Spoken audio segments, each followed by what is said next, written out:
दोस्तों, महाराष्ट्र में इस वक्त स्थानीय निकाय चुनाव चल रहे हैं और इसी बीच भारतीय जनता पार्टी खासकर महायुति की असलियत एक एक करके सामने आ रही है। अभी तक आपने देखा कि किस तरह खुलेआम सामान बांटे जा रहे हैं। साफ संदेश है, सामान लो और वोट दो। लेकिन मामला अब सिर्फ सामान तक सीमित नहीं रहा है। अब हम आपको दिखाने जा रहे हैं कि किस तरह पैसों के दम पर चुनाव जीतने की कोशिश की जा रही है। एक ऐसा ही मामला सामने आया है जहां बीजेपी के एक कार्यकर्ता को किसी और ने नहीं बल्कि राज ठाकरे की पार्टी मनसे के कार्यकर्ताओं ने रंगे हाथों पकड़ लिया है। उसके बाद जो हुआ उसकी तस्वीरें और वीडियो अपने आप में बहुत कुछ बयां करते हैं। हालांकि ये अलग बात है कि देश के चुनाव आयोग को इसमें कहीं से भी आचार संहिता का उल्लंघन नजर नहीं आएगा। वही चुनाव आयोग जो खुद को सबसे निष्पक्ष बताने का दावा करता है। इसके अलावा आज हम आपको ये भी दिखाएंगे कि वाराणसी में किस तरह मंदिरों को तोड़ा जा रहा है। इसे लेकर सिर्फ साधु संत ही नहीं बल्कि स्थानीय लोगों में भी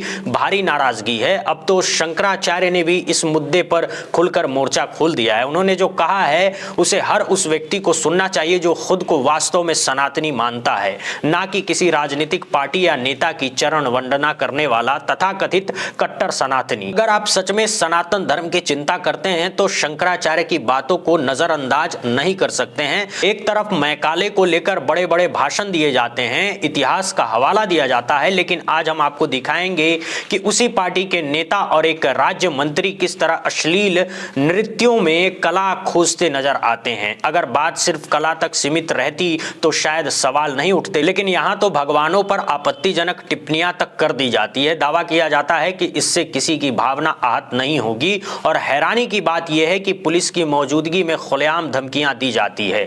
बच्चियों को लेकर गंदी भाषा का इस्तेमाल होता है, लेकिन हिम्मत नहीं होती कि उस व्यक्ति की गिरफ्तारी हो जाए। सबसे पहले शुरुआत करते हैं इसी खबर से। देखिए यहां क्या हो रहा है। एक व्यक्ति को पकड़ लिया गया है, आखिर वो क्या कह रहा है ये सब हम आपको दिखाते हैं। जरा ये वीडियो देखिए।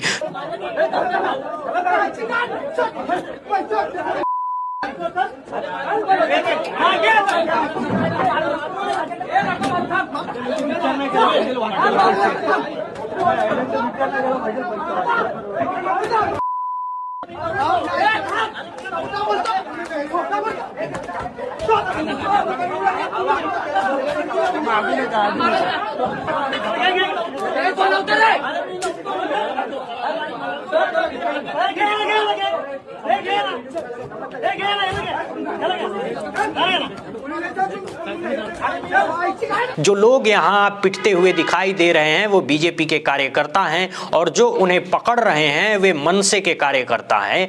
यहाँ ये साफ कर देना जरूरी है कि आपका अपना चैनल बुद्धा इंस्पायर्ड किसी भी तरह की हिंसा का समर्थन नहीं करता है। हिंसा कानून तोड़ने के बराबर है और संविधान का सीधा उल्लंघन है। लेकिन सवाल ये भी है कि संविधान की शपथ लेने वाले ही जब बार बार उसकी धज्जियां उड़ाएं, जब कानून के रखवाले ही कानून को खूंटी पर टांग दें, तो हालात ऐसे ही बनते हैं। जो कुछ यहाँ हुआ है वो यूं ही नहीं हुआ है। ये उसी व्यवस्था का नतीजा है जहां चुनाव आयोग की गरिमा को एक खास राजनीतिक दल के चरणों में रख दिया गया है। अब जरा सोचिए, अगर वाकई महाराष्ट्र के ठाणे में बीजेपी ने विकास की गंगा बहा दी है तो फिर पैसों की गंगा बहाने की जरूरत आखिर क्यों पड़ रही है। पैसे बांटते हुए बीजेपी के कार्यकर्ता पकड़े गए हैं। मनसे कार्यकर्ताओं ने उन्हें वही तथाकथित महाप्रसाद दे दिया है। महाराष्ट्र नवनिर्माण सेना यानी राज ठाकरे की पार्टी के कार्यकर्ताओं ने मौके पर ही उन्हें पकड़कर कूट दिया है। अब जरा देखिए, ऐसे ही एक और खबर सामने आई। ध्यान से देखिए यहाँ क्या हो रहा है।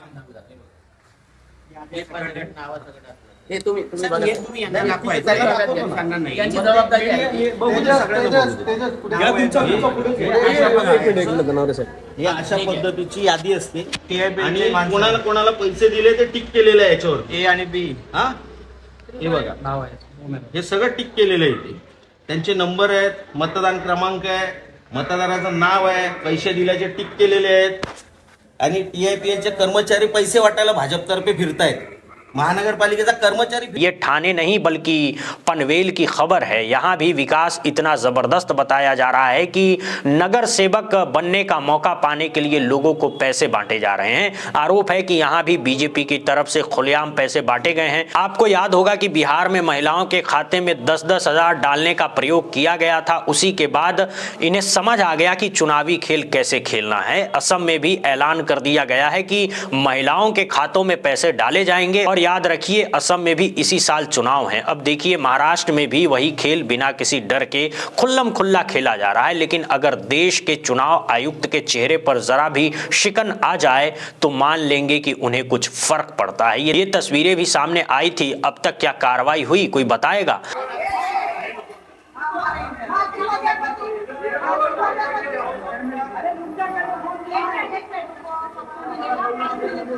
जब हालात ऐसे हों तो फिर चुनाव का मतलब ही क्या रह जाता है। सोचिए, मिक्सचर बांटे जा रहे हैं, पैसे बांटे जा रहे हैं, सब कुछ खुलेआम, और देश के चुनाव आयुक्त ज्ञानेश कुमार को जरा भी शर्म महसूस नहीं हो रही है। एक और तस्वीर सामने आई है, लेकिन नतीजा वही सन्नाटा। अब आपको एक और बात सुनाने ले चलते हैं। ये बात सिर्फ सनातनी सुने, कट्टर कहलाने वाले नहीं। सिर्फ कह रहा हूं, अगर आप सच में सनातनी हैं, इंसान हैं, तभी सुनिए। बाकी लोग इस वीडियो से दूर ही रहे तो बढ़िया होगा। 150 मंदिर टूट गया, कॉरिडोर बन गया, कॉरिडोर बन गया, कॉरिडोर बन गया। ये 5 बार आप बोल चुके हैं हमसे। लेकिन 150 मंदिर, वो मंदिर जिनका पुराणों में वर्णन था, वो मंदिर जो 2000 साल पुराने थे, वो मंदिर जो 500 साल पुराने थे, वो मंदिर जो 800 साल पुराने थे, वो सारे के सारे तोड़ करके फेंक दिए गए। उसके बारे में कुमार अभिषेक के मुंह से एक शब्द नहीं निकलता है। वो कहता है कि कॉरिडोर बन गया, मंदिर टूट गए, उसको क्यों नहीं बोलते हो? नहीं, आप उठा कर आप दोनों बात बोलो ना। घटना दोनों घटी है। 150 मंदिर तोड़े गए हैं और कॉरिडोर बना है। आप केवल एक चीज बोलते हो, कॉरिडोर बन गया, कॉरिडोर बन गया। 150 मंदिर तोड़ गए, नेस्त नाबूद हो गए, उसको क्यों नहीं बोलते हो? हमको ये बताओ। महाराज जी, आप वहाँ से वही बात है, आप एक पक्ष बोलोगे, दूसरा पक्ष छोड़ दोगे। जो पक्ष हमको चोट पहुंचा रहा है। साफ सवाल है, जो मंदिर कॉरिडोर के नाम पर तोड़े गए, वो किसके आदेश पर तोड़े गए, किसकी मंशा थी? ये प्रधानमंत्री नरेंद्र मोदी का ड्रीम प्रोजेक्ट था और उसी के नाम पर सनातन परंपरा से जुड़े प्राचीन मंदिरों को तोड़ दिया गया है। कितने लोगों की आस्था आहत हुई, कितनों की भावनाएं कुचली गई।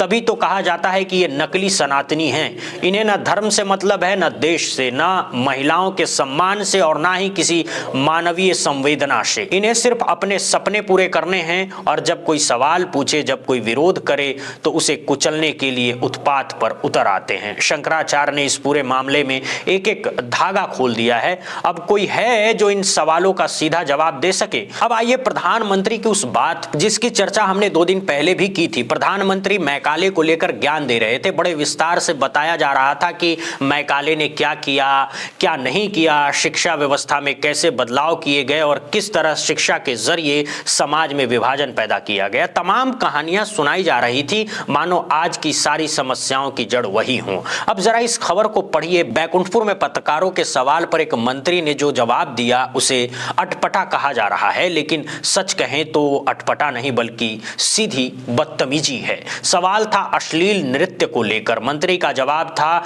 कला तो कला है, ठीक है, मान लेते हैं। अगर कला को कला मान लिया जाए तो मंत्री जी ने आगे ये भी कहा है कि सनातन परंपरा में सिर्फ भजन या राम नाम का जाप ही शामिल नहीं है, उसमें हर तरह की चीजें शामिल है। ये दावा खुद मंत्री जी कर रहे हैं और यहीं से उनके तथाकथित सनातनी होने का असली चेहरा सामने आता है। अब जरा इस व्यक्ति को सुनिए। पुलिस की मौजूदगी में जिस तरह की भाषा का इस्तेमाल किया जा रहा है वो साफ बदतमीजी है। लेकिन हैरानी की बात यह है कि पुलिस वाले बस खड़े होकर देखते रह जाते हैं। अगर आपके अंदर एक ही जरा सी भी संवेदनशीलता है कि गौवंश सिर्फ यहाँ पर हिंदुत्ववादी ठेकेदारों की जिम्मेदारी नहीं है, ये भारत भूमि है और भारत भूमि के अंदर हर व्यक्ति की जिम्मेदारी है कि यहाँ पर गौवंश नहीं कटना चाहिए। चाहे वो वर्दी में हो, चाहे वो कुर्ते पैजामे में हो, चाहे वो सामान्य व्यक्ति हो। अगर 48 घंटे के अंदर इनकी गिरफ्तारी नहीं होती है या भरपूर कार्रवाई नहीं होती है तो इस बिल्हौर के अंदर जितनी मस्जिदें हैं उनके दरवाजों पर अगर सुअर की बोटियां न मिले। ये व्यक्ति खुलेआम ये दावा कर रहा है कि मस्जिदों के बाहर सुअर के मांस के टुकड़े फेंके गए और ये कोई आम आदमी नहीं है। बताया जा रहा है कि ये बीजेपी के विधायक हैं। कानपुर में दुर्गा मंदिर के पास गौवंश के अवशेष मिलने के मामले में बीजेपी विधायक राहुल बच्चा सुनकर थाने पहुंचे और उन्होंने तथाकथित गौ हत्यारों को चेतावनी दी। चेतावनी देना अलग बात है, लेकिन बिना किसी जांच के ये तय कर लेना कि ये सब किसने किया है, सीधा भड़का उड़ाने वाला बयान है। सबसे बड़ा सवाल यही है, बच्चा सोनकर को कैसे पता कि ये पूरा मामला किसी एक समुदाय से जुड़ा है?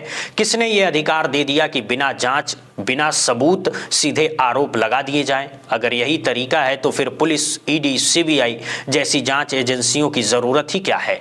सबको हटा दीजिए और नेताओं को ही जांच सौंप दीजिए। यही वजह है कि देश में नफरत भरे भाषण लगातार बढ़ते रहे हैं। 2025 में कुल 1318 हेट स्पीच की घटनाएं सामने आई है। ये आंकड़ा 2024 की तुलना में 13% ज्यादा है और 2023 के मुकाबले करीब 97% की बढ़ोतरी दिखाता है।